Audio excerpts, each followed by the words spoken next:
Salut à tous et à toutes, vidéo qui change un peu de d'habitude puisqu'aujourd'hui on va parler d'aquariophilie et aquariophilie sur les crevettes. Donc je vous avais fait une vidéo mais il y a très longtemps, je sais plus quand, sur les crevettes des Caridina Red Crystal et Black Crystal. Donc le bac a pas mal changé puisque j'ai eu plusieurs problèmes. Je vais vous parler tout de suite, je vais vous parler de ça après. Donc déjà, la population est de 6 crevettes en tout. Donc en tout, j'ai 2 femelles et 4 mâles. Donc ça fait depuis déjà quelques jours que j'ai changé le sol. Puisque en fait j'avais un sol Akadama, de l'Akadama, où j'avais acheté chez Sky Shrimp. Et j'ai eu un gros problème, le sol est mort. Donc au début j'avais pas compris, le pH a monté, j'ai retrouvé quelques crevettes de mortes, j'ai pas compris, j'ai parlé avec un expert, un professionnel quoi, qui fait de l'élevage, il m'a expliqué pourquoi et tout. Du coup j'ai racheté un nouveau sol, donc c'est du environnement sol. Chez Sky Shrimp, j'ai pas fait de moxie parce que je me suis dit que pour 2 produits ça sert à rien que j'en fasse un. Donc j'avais acheté un nouveau sol, donc un sachet de 4 litres et un petit support mousse, donc pour de la mousse de Java. Et là on m'avait donné ces petites mousses là, ces petites germes, donc je sais pas c'était quoi. Donc depuis que j'ai mis le nouveau sol, mes 2 femelles sont grainées, donc c'est une super nouvelle pour moi puisque j'ai jamais eu de juvénile qui est venu en maturité. Donc j'espère avoir des petits, donc on va pas réussir à les voir correctement. Là on voit une femelle mais je sais pas si on va pouvoir la voir grainer parce que c'est assez compliqué à filmer puisque là elle est dans les premiers stades d'œuf,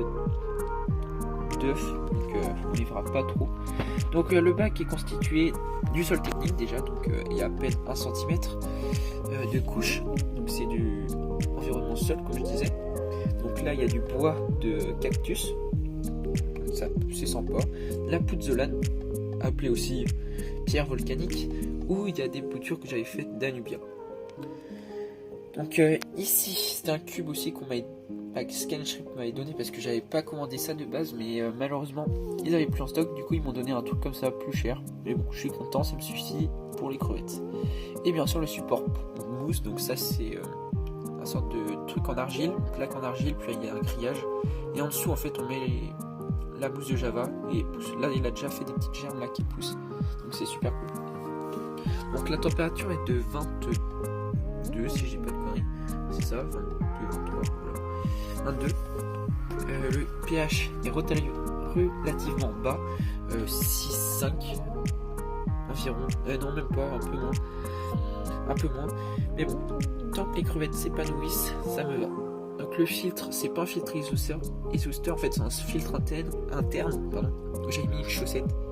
Donc pour la vidéo sur les crevettes, je vous remercie pour les commentaires, ça m'a beaucoup aidé puisque en fait j'avais une sorte de mousse qui était avec la mousse de Java, et en fait c'est une plante carnivore. En fait c'est possible qu'elle mange les juvéniles, donc j'ai préféré la virer.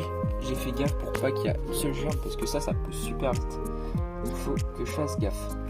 Donc pour cette vidéo ça va suffire, j'espère que la vidéo vous a plu. Si oui, abonnez-vous, likez. Donc ça change un peu des fourmis. Je ferai un peu plus de vidéos aquariophilie puisque j'ai un bac aussi 58 litres sur les guppies. Mais bon, pour l'instant, je vous ai pas encore parlé de ce bac. Mais bon. Bon allez, ciao, abonnez-vous.